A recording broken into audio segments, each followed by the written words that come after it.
नमस्कार प्यारे बच्चों, आप देख रहे हैं मेरा YouTube चैनल मुनीश मैथ, जिसके अंदर हम कर रहे हैं छठी कक्षा का गणित। और छठी कक्षा के गणित की एक्सरसाइज 3.2, जिसके पहले 4 प्रश्न हमने हल कर लिए थे। अब प्रश्न नंबर 5 की बात है। प्रश्न नंबर 5 के अंदर इन्होंने कहा है 1 और 10 के बीच सभी अभाज्य संख्याएं लिखें। ये आपको पहले ही क्लियर है, क्योंकि अभाज्य संख्याओं के बारे में मैंने आपको पहले डिटेल में बता दिया है कि कौन सी संख्या अभाज्य होती है। लेकिन बेटा यहां पे एक बात का आपने ख्याल रखना है, जैसे उत्तर मैंने पहले ही लिख दिया है, 1 और 10 के बीच की अभाज्य संख्याएं ये हैं 2, 3, 5 और 7। यहां पे आपने बच्चों एक बात का ध्यान रखना है कि कई बच्चे ना इसके आगे 1 भी लिख देते हैं।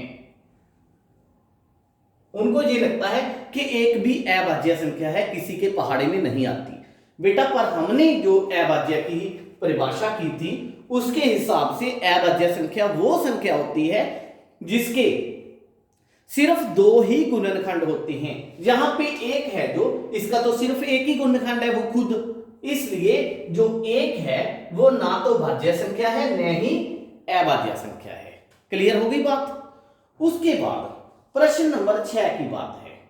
प्रश्न नंबर 6 में इन्होंने क्या कहा है कि हमें कोई संख्या दी होगी, 2 विषम अभाज्य संख्या के योग के रूप में उसको हमने दर्शाना है।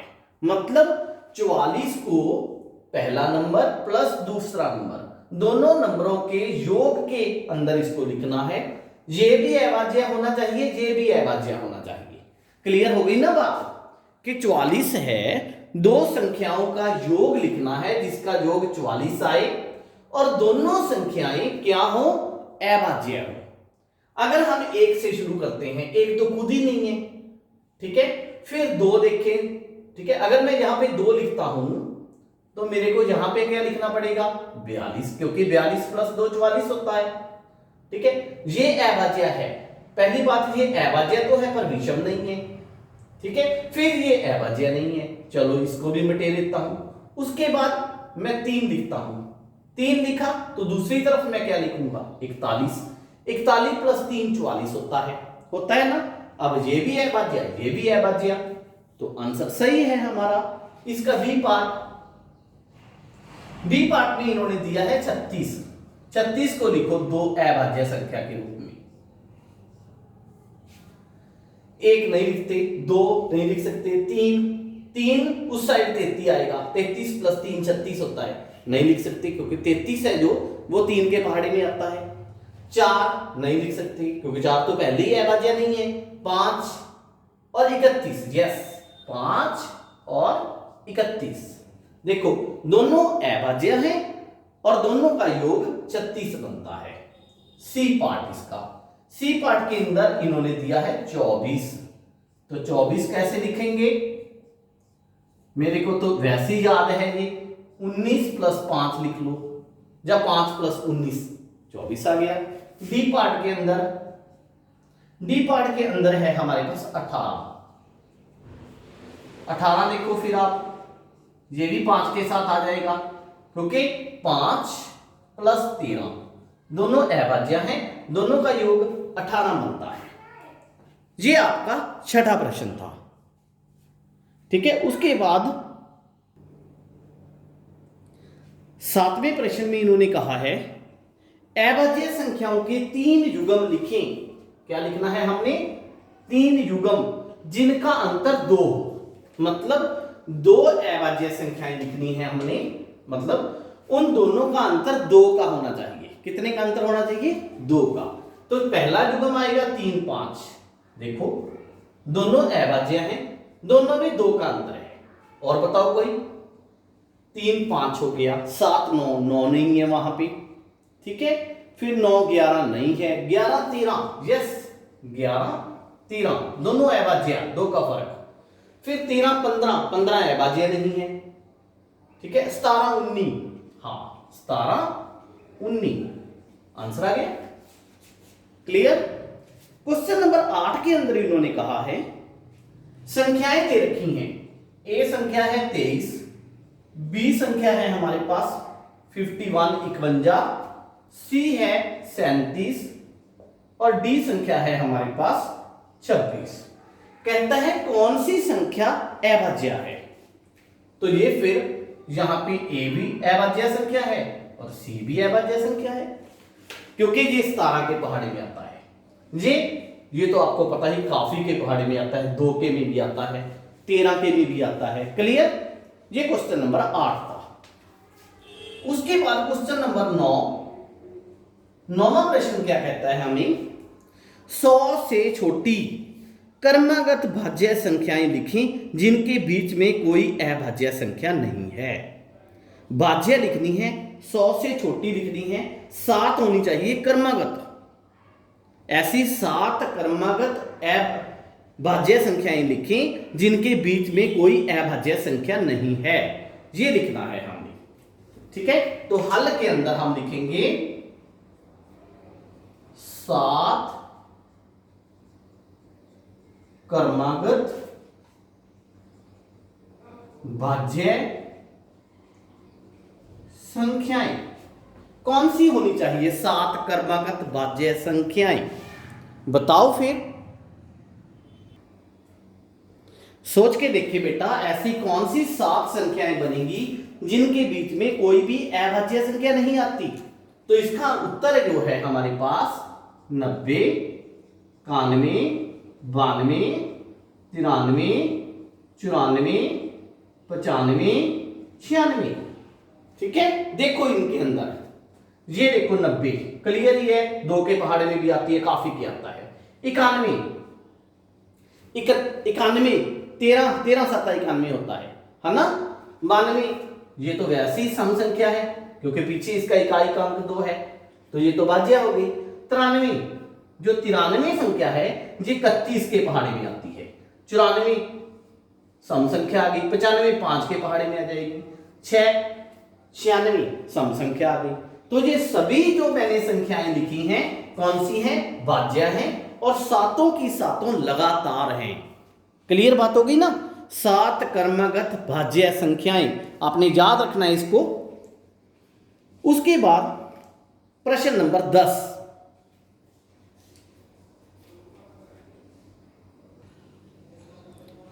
प्रश्न नंबर 10 के अंदर बेटा इन्होंने कहा है कि जो संख्याएं आपको हमने दे दी, जो नंबर हमने दे दिया, उसको 3 अभाज्य संख्याओं के योग में व्यक्त करें। हमने अभी पीछे प्रश्न किया था, प्रश्न नंबर 6 प्रश्न नंबर के अंदर हमने क्या किया था, कोई संख्या दी होती थी, उसको 2 हमने अभाज्य संख्याओं के योग के रूप में व्यक्त किया था। अब वही बात इन्होंने किस पे कह दी, 3 अभाज्य है। हमने 3 संख्याएं लिखनी है, तीनों का योग 21 होना चाहिए और तीनों अभाज्य होनी चाहिए। तो कैसे आएगा बताते हैं। पहले तो आप कोई सी भी एक संख्या लिख लो, मैंने लिख दी। यहां पे ना बेटा एक बात का आप ध्यान रखो कि इन्होंने ये नहीं कहा कि अभाज्य जो संख्याएं हैं वो सारी विषम होनी चाहिए। तो आप 2 को भी ले सकते हैं, 2 को भी हम ले सकते हैं। क्लियर हुई बात। ठीक है, अब मैंने 2 ले लिया, 21 में से 2 गए 19। अब 2 अभाज्य लिखनी है जिनका योग 19 आए। बोलो कौन सी आएगी, जिनका योग 19 आए। होता है कुछ, देखते हैं। एक तो लिख ही नहीं सकता, 2 + 17 नहीं, 2 तो मैंने लिख दिया। 3 + 16 नहीं लिख सकता। 4 नहीं लिख सकता। 5 लिख सकता हूं, उधर से आ जाएगा, 19 में से 5 गए, 14 नहीं हो सकता। तो यहां पे हमें 2 ना खत्म करना पड़ेगा। तो 2 की जगह पे मैं पहले 3 ले लेता हूं, सबसे छोटी। जब मैंने 21 में से 3 निकाले तो इन दोनों का योग मेरे को क्या चाहिए, 18 चाहिए, क्योंकि 18 + 3 21 होता है। ठीक, दोनों का योग 18 चाहिए। तो फिर मैं 5 + 13 ले लेता हूं। ये देखो मिल गया ना। अब देखो आप, 3 5 13 तीनों ऐसी संख्याएं हैं जो अभाज्य हैं जिनका योग 21 बनता है। क्लियर, ये आप मिटा सकते हो बाद में, ये तो आपकी हेल्प के लिए था। फिर बी पार्ट देखते हैं इसका। बी पार्ट में इन्होंने कहा है 31 3 अभाज्य संख्याओं के योग के रूप में लिखना है इसको, 31 को। मैंने पहले भी बताया, शुरू में तो 3 ले लिया करो। ले लिया हमने 3। जब मैंने 3 लिया तो इन दोनों का योग क्या चाहिए मेरे को? 31 में से 3 गए 28। 28 को लिखना है हमने। 28 को कैसे लिखेंगे? मैं 5 लेता हूं, 5 + 23, यस आ गया 23, 5, 28, दोनों अभाज्य हैं तो आ गया आंसर हमारा। ठीक है, इसी तरह आपके पास और भी संख्याएं दी गई हैं 53 और 61, 61, तो आपने खुद ट्राई करना है उनको। क्लियर है बेटा? उसके बाद क्वेश्चन नंबर 11, 11वां क्वेश्चन, 20 से छोटी अभाज्य संख्याओं के ऐसे 5 युग्म लिखें जिनका योग 5 से विभाजित हो।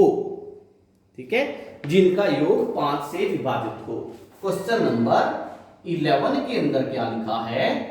20 से छोटी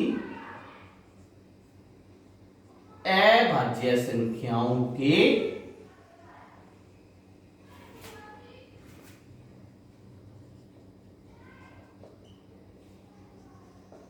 युग्म लिखने हैं हमने जिनका योग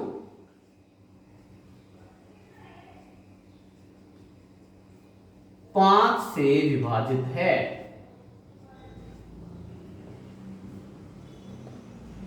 ये लिखने हैं हमने।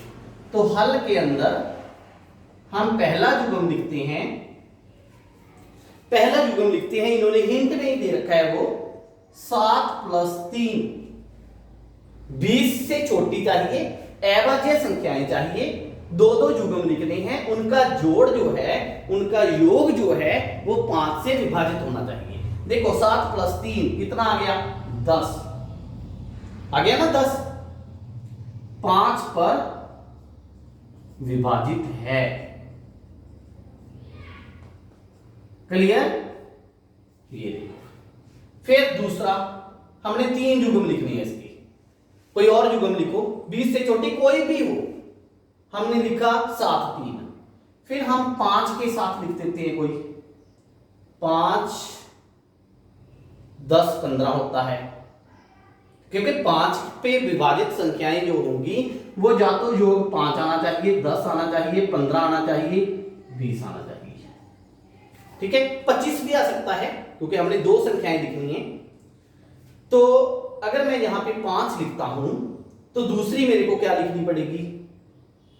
उनका योग बनाना है हमने। 5, 10, 15, 20, 25। तो 5 हम नहीं लिख सकते क्योंकि इसके साथ क्या हो जाएगा? फिर जो भी हम दूसरी संख्या लिखेंगे वो भाज्य बन जाएगी। चलो फिर 7 के साथ ही कोई और संख्या लिखते हैं। 7, 8, 15, यस नहीं सॉरी, पर जो 8 है वो अभाज्य नहीं है। ठीक है, उसके बाद 7, 10, 17 नहीं। ठीक है, ये देखो फिर 7 के साथ में 13 लिखता हूं, दोनों अभाज्य है ना, तो कितना आ गया योग? 20, 5 पर विभाजित है। क्लियर हुई बात? इसी तरह तीसरा युग्म लिखना है आपने, जो मैं आप पे छोड़ रहा हूं, क्योंकि आपकी प्रैक्टिस भी मेरे साथ साथ काफी जरूरी है। ठीक है बेटा, तो तीसरा युग्म आपने खुद लिखना है। 2 ऐसी अभाज्य चुननी है जिनका योग 5 पर विभाजित हो। उसके बाद प्रश्न नंबर 12,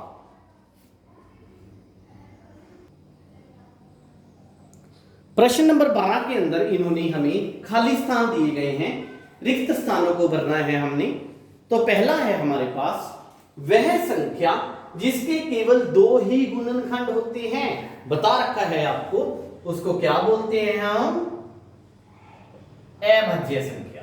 क्लियर?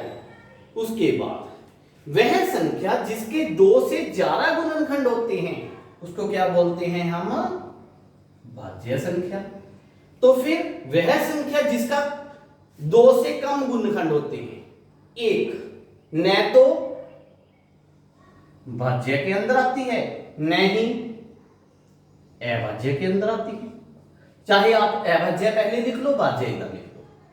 सबसे छोटी अभाज्य संख्या 2 है, सबसे छोटी भाज्य संख्या 4 है, सबसे छोटी सम संख्या ये भी 2 है ना। ये हमारा आंसर आ गया। इसी के साथ ही 3.2 एक्सरसाइज आपकी खत्म हो चुकी है। अगर किसी के मन में कोई भी प्रश्न है इस एक्सरसाइज से रिलेटेड तो आप YouTube के कमेंट बॉक्स में लिख सकते हो, आपको उसका आंसर मिलेगा। अगर आपको मेरी वीडियो अच्छी लगी तो प्लीज़ मेरे इस वीडियो को अपने फ्रेंड्स के साथ शेयर करें। Thank you.